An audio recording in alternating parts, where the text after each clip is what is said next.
Mestre va cambiata, la zona di Via Piave, la zona delle casette dei ferrovieri, Via Giustizia va sicuramente fatto un intervento molteplice, non ci può fare un intervento mettendo più polizia locale o quant'altro, non si riesce a risolvere il problema è a monte. Persino a livello nazionale il nome di Mestre viene sempre più spesso tristemente accostato a problemi di ordine pubblico. I dati del Ministero dell'Interno la segnalano come una delle principali piazze di spaccio italiane e la lotta al degrado appare la priorità per molti residenti. Secondo il segretario generale della Funzione Pubblica UIL del Veneto, Mario Ragno, niente si potrà risolvere se accanto alla repressione non si metterà in campo un profondo piano di prevenzione della criminalità e di rinascita sociale. E io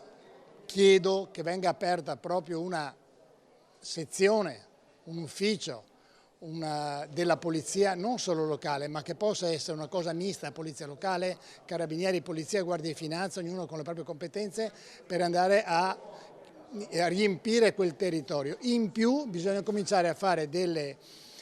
azioni per riportare la popolazione in quel territorio. La UIL è stata tra i sindacati che assieme ad una sessantina di associazioni e comitati avevano appoggiato la grande manifestazione del 24 febbraio, quando migliaia di mestrini avevano sfilato per dire no a criminalità e degrado.